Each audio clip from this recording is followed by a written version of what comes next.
This is Leverage, the podcast about power, politics, and influence. I'm Kristal Taylor. I'm Breon Wells. Twin, you know what it's time to do? What What time it is? It's time. Don't stop, get it. Don't stop, get it, pop that. Oh, wait, no, maybe not that far.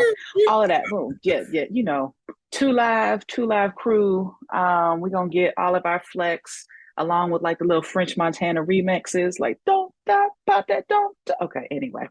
So, as you will recall, a few weeks ago, I think it was like the July 10th Twitter Spaces conversation that Uncle Luke, Luther Campbell, everybody's favorite, former mayoral candidate down in Miami, right? Luke did a Twitter Spaces conversation on which Roland Martin was the kind of lead discussant, and they was trying to break it down for the people on why Black people should vote. And it's such a timely question, right? Because we are just inside of 100 days until midterm elections this November. And so we know that there's going to be a lot of new activity and engagement trying to get you and your cousins out to vote this year. So what say you, twin? Did you get a chance to listen to the podcast? It was like the podcast, the Twitter Spaces conversation. It was about 4,500 people who joined in that night. I was about to say it was not a small number. So no, it was not a small number. Probably like those who didn't catch it live, I happened to see Black Twitter was active in these streets. Roland Martin was trending.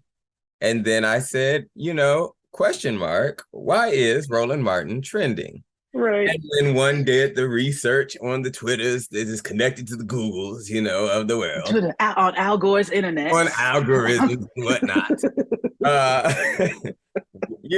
That's when I stumbled upon the recording and I listened to it. It was interesting. I think, one, the title itself, why Black people should vote.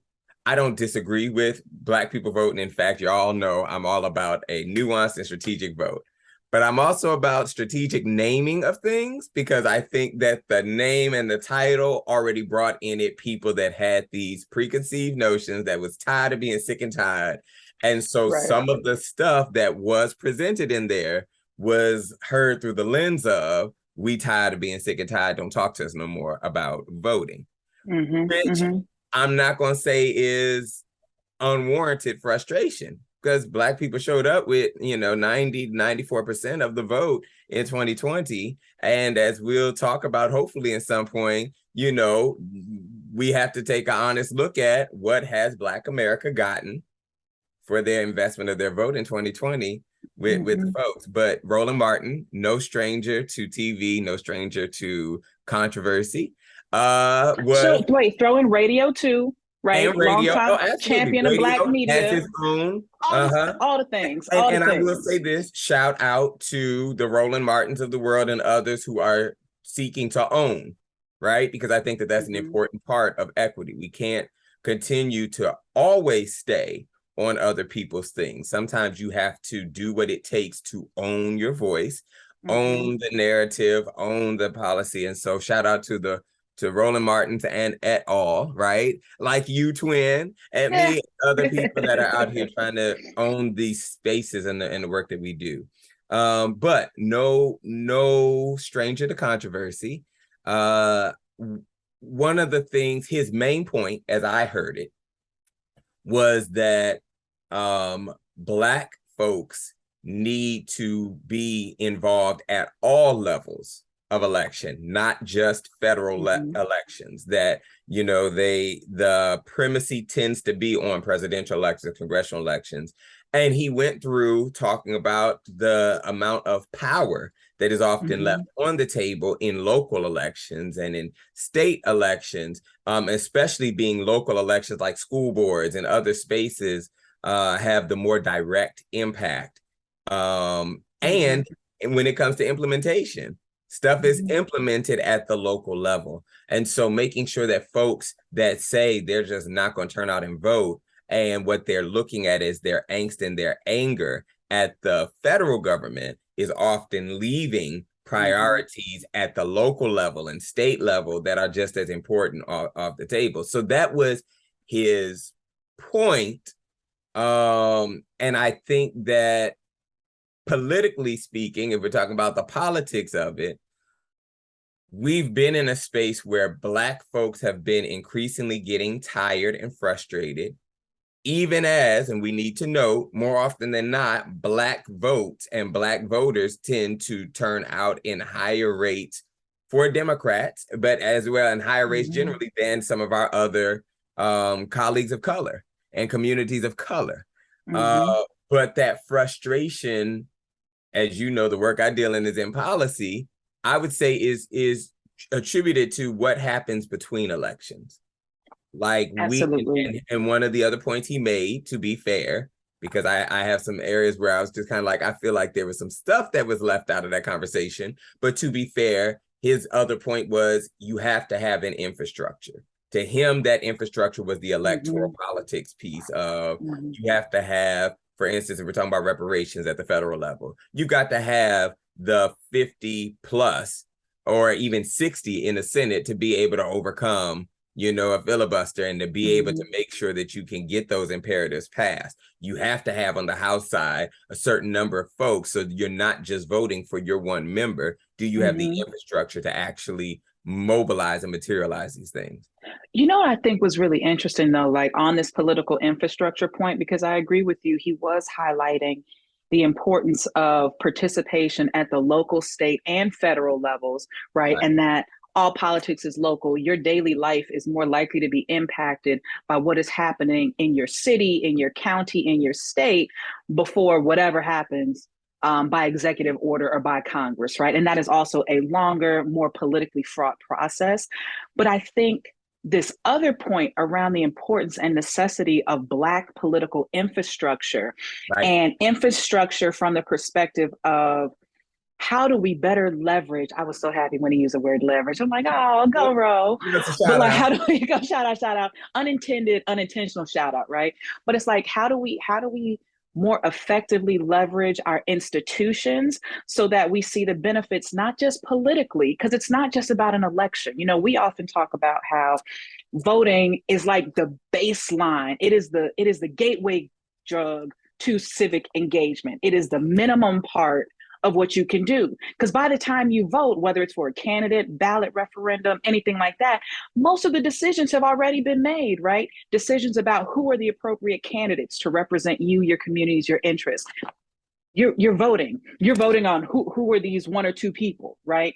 It's like, what are the ballot initiatives that are going to go forward to bring new funding, new projects, new opportunities for our communities? You're just voting yes or no. So the vote is like, it's that baseline, it's that starting proposition, but it really is about how do you then ensure through policymaking, through consistent accountability of your elected officials, that your communities are benefiting from this full cycle of not only political engagement, but economic development. How do you make sure that socially, the things that you want and need for yourself, for your family, for the people you live around, that your needs, your agenda, your issues are being addressed? I think that's actually, in some ways, right, even more important, not to negate the vote. We have to vote, but we've talked about this before. To me, we need to be able to get to a point in this country where voting is literally as boring and mundane as paying your bills, right? We like to treat voting in America like it's some sort of big sporting contest, a sporting event, right? Or it's like, oh, your side versus my side, red versus blue, Democrat versus Republican. And it's like, nah, this really needs to be like, all right, let me go pay my bill. Let me check the box. Let me make sure this water bill is paid. Let me make sure this rent is paid. Like, voting needs to feel more like in that same vein, because it should become something that's more routine, that we're just used to doing, right? Obviously, we have all sorts of issues around voter suppression, right? We have all sorts of issues around the functional logistics of voting, right? So it's not as easy as going online and paying your phone bill, or, you know, going to your building, you know, drop off your check or whatever. We get that. But what we want is a culture in which people embrace voting as part of their identity of like civic stewards, right? Like part of us being in this country, like voting is just one of the things that we do. And to fully connect with that civic process, it's really about how do we stay engaged beyond the election cycle? What is the type of communication we're having with our policymakers about what we want, what we need? And so it was interesting to hear some of those bits of conversation come out during the broader Twitter Spaces, convo about like why Black people should vote. It's not just about the vote; it's about engaging in a way that helps you get your needs met, get your interests addressed. Yeah, I think so. There was a couple of things that I thought was missing out of this conversation, right? That was charged. And again, anytime something's on Black Twitter, 9 times out of 10, unless we're talking about Kwanzaa or aspects of Juneteenth or something else, it's usually someone is getting dragged. There is a grand dragging happening. And there are no lies, no lies being detected on this end. But I think that, so one, I'm gonna harken back to this point, the type of conversations and how we name them, because when we say why Black people should vote, what is also missed is this is not a simple conversation. It's a nuanced conversation. Absolutely. Because to be clear, Democrats, Republicans, whatever party, you name it, if we're talking about Black imperatives, Black issues, or even brown issues, or multi-marginalized, we're talking about persons with disabilities, we weren't the center thought. So technically, there's no party that is actually doing what is in the best interest without that political, self-preservation narrative. And so that in and of itself says that there needs to be nuance. But one of the things that was missing then is, and I say this all the time, you've heard me say it, Twin, even on this podcast, we need to vote our strategy, not just vote.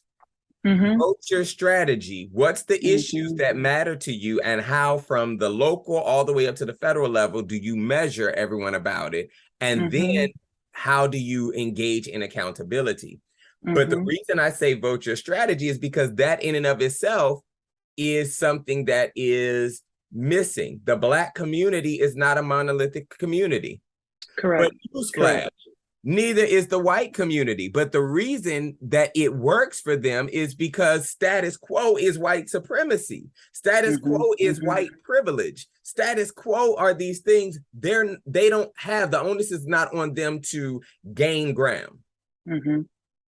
You can be a well-meaning white person. You could be a racist white person. Status quo is going to, in some ways, benefit you, and you don't have to show up in a more nuanced way that says, what is our strategy past just hold the line? Or and that's the change. We, though, have to have, we're not going to have, in my opinion, we're not going to have unity, right? Across everybody that's Black. UNITY. And we didn't, and we didn't need it. I mean, it was, we had the slave trade in part that was made possible by Black folks selling other Black folks. But the issue is, how do we get to a space where we're having conversations that help us figure out what is enough of a consensus within our locality, within our cities, within our states, across the country, where we can now hold and build an infrastructure that says, this is what we want, this is what it looks like, and should you not come through on those things, this is how we're going to together hold you accountable. I think that's such a great point. And what's interesting, right, when we talk again about the infrastructure and the strategy that has to be employed, I think it requires us to, again, reevaluate how do we either currently use or not use the organizations and institutions at our disposal to start having some of these more strategic conversations and move the strategy away from cult of personality, like, ooh, we like this person, let's vote for them. It's like, no, start with our agenda. What is actually our agenda first? What are the things that we first want to address? How do we really tackle wealth creation? right, in our communities? How do we really address educational outcomes? How do we really address healthcare? Whatever the issue set is, right? How do we proactively set out what an agenda is that we will unify and work around? And then I thought this was an interesting point. Also make sure that our institutions like that are funded to help do the work, right? And not just funded around political and election cycles. Yes, Fund pick me, me. pick me. Fund me, fund You know, you, fund these things that is happening in the Black community. Yeah, those things. because it's like my husband loves to say, like, the squeaky wheel gets the oil. And so it's like, if we have an agenda, we are clear in knowing how to better leverage either the people who are currently in office, right? Or how do we get new people in office who are on board with our agendas?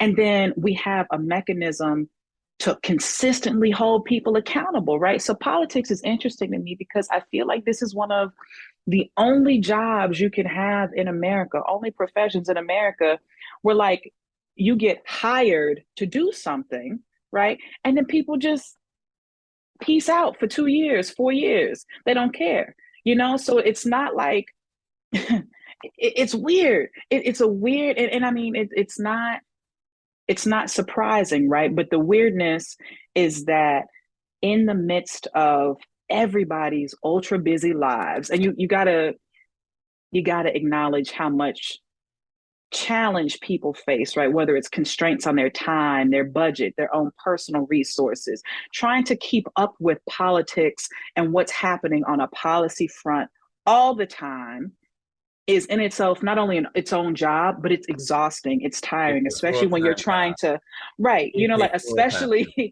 it is a full-time job, especially when you're still trying to live life, right? And so you understand why people are often disinclined to engage beyond elections. But there's something perverse in that logic that says, okay, I'm a hire you to do a job, but then I'm gonna just check out.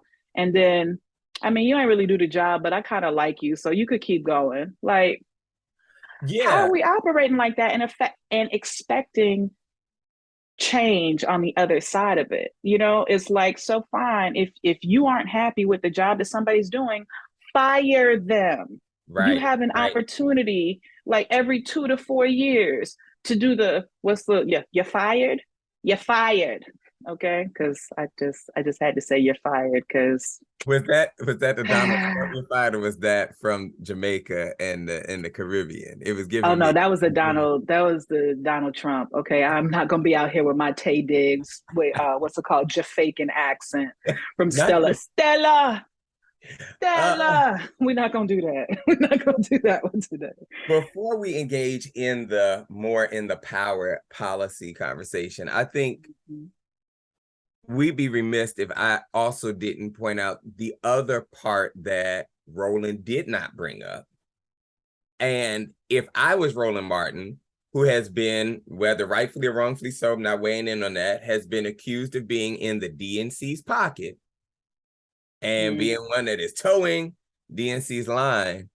One of the things that I feel that could have also been brought up is the nature of electoral politics and how parties are operating.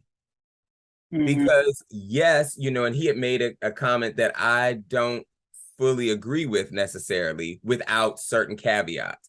The statement that he made was to the effect of, if we turn out at 60 to 70% of the vote, right, that range, like because what he was saying is we need to set a standard of, this is the minimum amount of turnout that we, the Black community, have. And if we show up at that level, he is saying we will see more people that look like us in, these political and elected positions. And that could be, yes, but I feel like what was missing is that how you get there. In part, we need to acknowledge that political parties decide, and the way the infrastructure works, they decide who they're going to give candidates money to and back these different candidates and when and how. And this is why, at the federal level, at least, we saw in 2020 the election on the Democratic side was majorly the 50 Shades of Mayonnaise. You see what I'm saying? Like it was Twin. super white, right? Twin. But But you're not wrong. I right. And mean, that's but you're not wrong. but to contextualize it, we had just in 2018, remember when we was like, oh, you have the Ayanna Presleys of the world and the, AOCs, and we have more women and people of color that are in Congress. And so you mean to tell me then, now we have highlighted these people and we still have, mind you, Black folks showed up at 90 to 94% in the 2020 election. But the question is, who are we presented with? And how do we make sure that who we're presented with to be able to choose actually does look like us? Because I would say without that shifting, without that being a part of the conversations, we will still always end up with people who don't represent us, that, don't look like us. Or as well, again, the Black community is not a monolithic community. You also end up with some people of color that might not share your viewpoints and your thought processes on these things. And so you still end up disenchanted. I mean, it was funny because there was actually one of the kind of audience members, right, for this conversation brought up the fact that she is someone who votes regularly, and yet she feels disenfranchised because too often the choices, right, the people who you have to choose from is like, I'm tired of voting for the lesser of the evils, So I think, to your point, there is a need for a different level of conversation around how parties work and how to engage with said parties, right? On either side, it was interesting. Or on either side, because it was, or build a new party. I mean, it was interesting to hear. I think, I don't remember who he was responding to. Roland had mentioned how, like, he has in the past voted for Republicans on certain issues, right? And he was talking about how the Republicans of that age, the liberal Republican, the moderate Republican, modeled after, like, say, an Ed Brooks, right? Like, those people don't exist anymore. And so I think we have to have different levels of conversation. Again, though, starting with the agenda, right? Like, and this is how we go to these questions of power mapping, right? Our power as a people, though we are not a monolith, our power as a people starts first by being able to establish a clear agenda. What is it that we want? What is it that we need? And then once you have some clarity around the agenda, you can do some power mapping around how do you get that agenda accomplished, right? Who are the people you need in which respective offices that are going to help push that forward? What's the kind of resources and support that you need to have? And who are your money folks? Who are those people in your circle? They may not show up. They're not going to be out there protesting with you. They ain't going to be in, any kind of city council, mayoral, whatever kind of meeting, but they might stroke you a check. How do you make sure those people with resources are connected to your cause?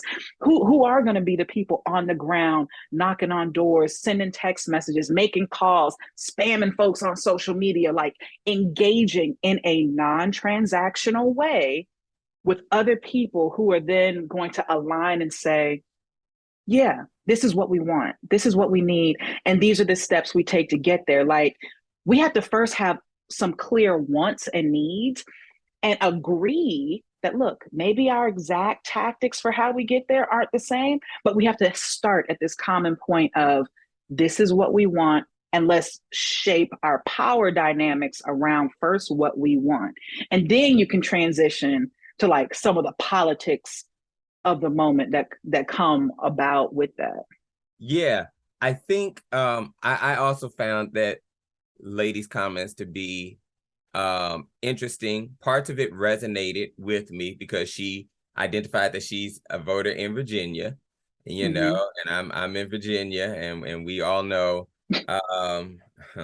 we have a love-hate relationship, I think, sometimes with things. But when she used the word disenfranchised, what stood out in my mind, I felt like I said, are you disenfranchised?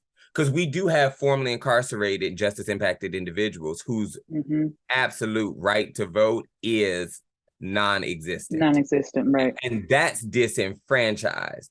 Or are you disenchanted? Or are you disenchanted? That part, which I think, and I hear her, I resonate with what she's feeling, that frustration. She is, you know, a consistent voter, and she's a nuanced voter, right? But her frustration was like the system still prevails. And I would say that the cure to disenchantment, in part, requires us to engage in the policy discussions, right? After an election is done, whether the person you voted for won or not does not absolve them from still having to be accountable to you, because they still represent you. Whether you chose them or not, they still represent your imperatives at all levels. And so engaging in the policy helps in some ways at least give better insight and leverage to mitigate the ways through which we feel disenchanted, because disenchantment is saying, I've put a lot of effort and time in a system, and that system did not give back to me what I expected of it. That's different than being disenfranchised. Disenfranchised is the system is absolutely stymieing my ability to approach the ballot box through legal means, through other sorts of, you know, tactics. And so on the policy side, I found myself wondering in this conversation, when are we? Which is why when I say vote your strategy, to me, one of the critiques, and I might get dragged for this, but one of the critiques that I have with progressives, I don't disagree with the energy, absolutely. I don't even disagree with the top line vision that they are envisioning. But often they either don't have a strategy, in which they say, as I say all the time, Care Bear stairs don't win wars. We can't sit there and be like, it's the right thing to do. And so eventually we just keep saying the right thing, they'll come around. Yeah, no, the arc of justice, what Martin left out was, you got to bend that bad boy over to your space. You've got to actively push it. So they either don't have a strategy, or when they do have a strategy, all too often I find it's rooted and grounded in media, not in policy, which is two different things. Media is about what it looks like and what it feels like. And that's not to say we should ignore that, because you do but it's a tactic. It is not the strategy in and of itself. But policy is about what it is. It's about what, forget how you feel. If the reality is this is what it is, and we only got so much of a pie, and here's what we have to do, you know, I would have made the argument that why Black people need to vote and vote at all spaces is because we are all at this equity space. You can't be about equity and not be about policy. And politics is the way you engage in who's going to be doing, making, writing the policies. And you should see yourself right along with them, being very instructional on what those policies should look like. But I would even say that for me, in the continuum, if we look at this, equity is the end goal that we're trying to get, racial equity. You can't get equity until justice has been satisfied. And you can't get justice until there's accountability. And the way you hold people accountable is by showing up at the ballot box with a strategy, not just voting for personalities, not voting for parties, but going down that line and saying, honest to God, which one of these tools, for lack of a better word, in the form of a politician, is going to get me where I am looking to build and envision from the local level all the way to the federal. I said, yes, and more yes to all of that. And I think your point as well, though not explicitly stated, is that being able to engage on policy should inform how you participate in the politics of the moment, how you participate in, because politics doesn't have to be about partisanship. Politics is about who is either in office or who do I need to be in office to get the policy that I want to help me affect my strategy. So I mean, it's like I think that's such a great point, and right, you tie it to kind of our final piece around the influence.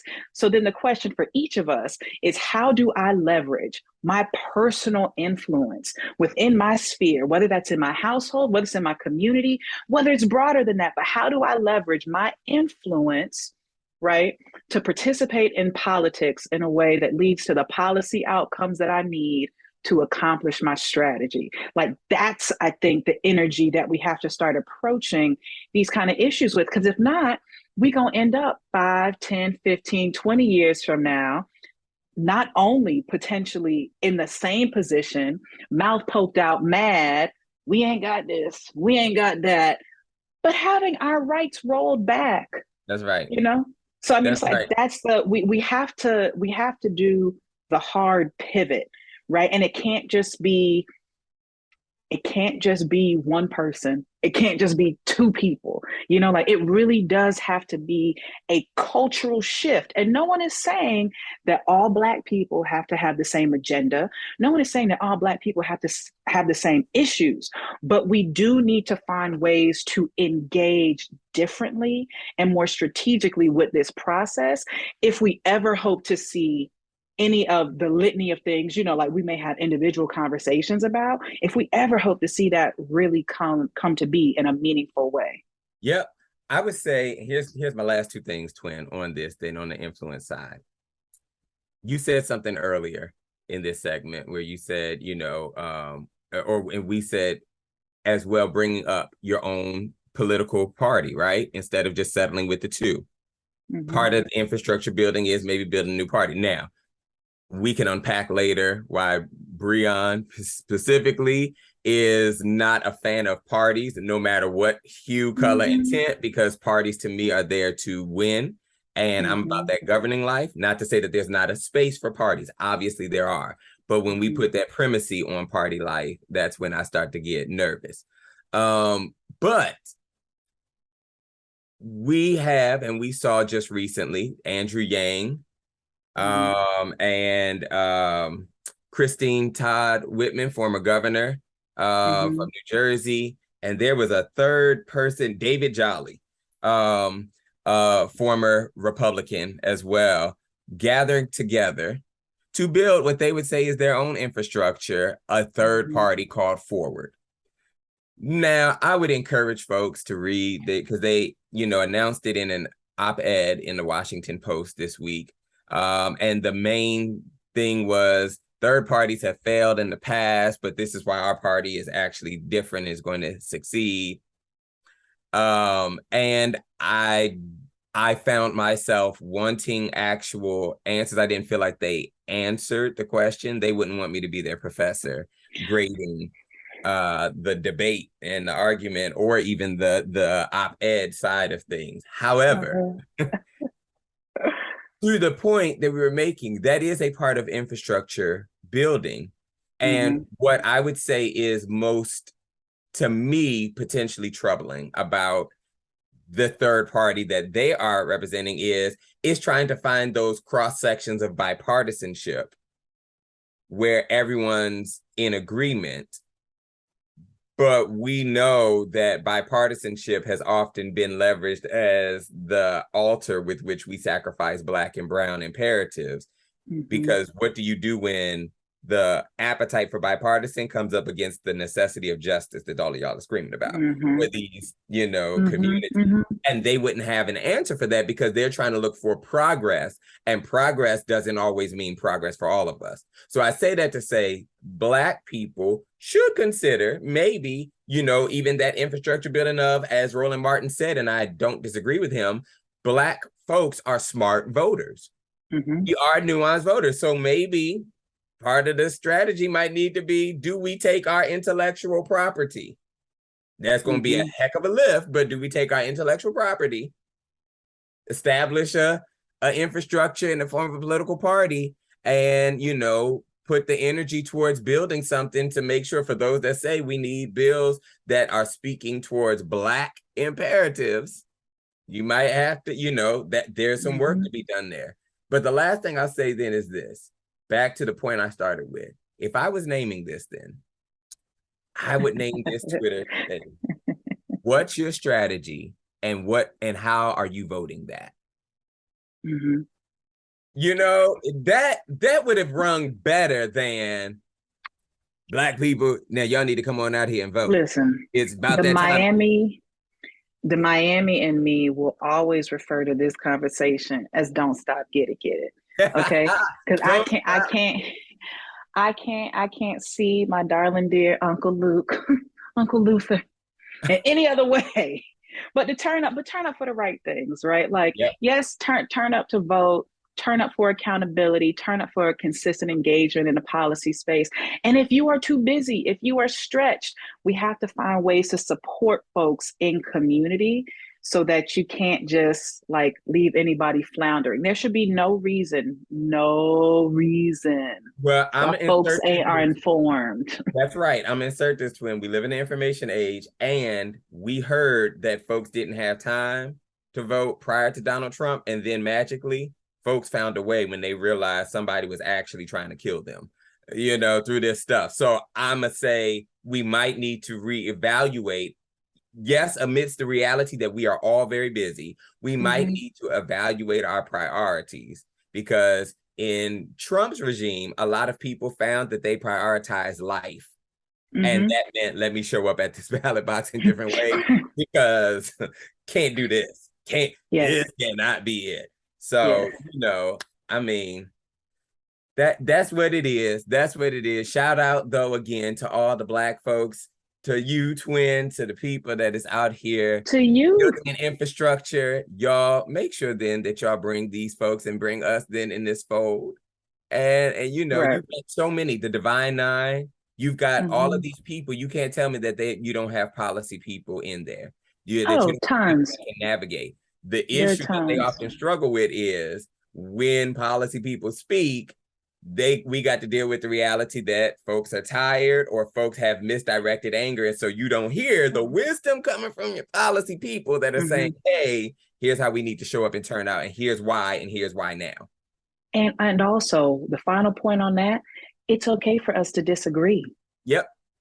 Absolutely. We don't have to have a unified strategy. Correct. We don't have to be on the same page. You just got to find your tribe and make it work. Yep. And that's on Mary Had a Little Lamb. Didn't we promise that that's how we was about to?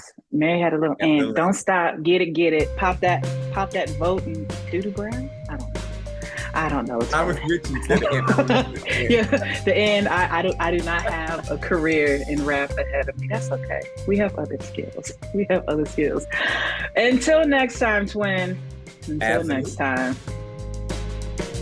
This is Leverage, the podcast about power, politics, and influence. I'm Kristal Hyde Taylor. And I'm Breon Wells.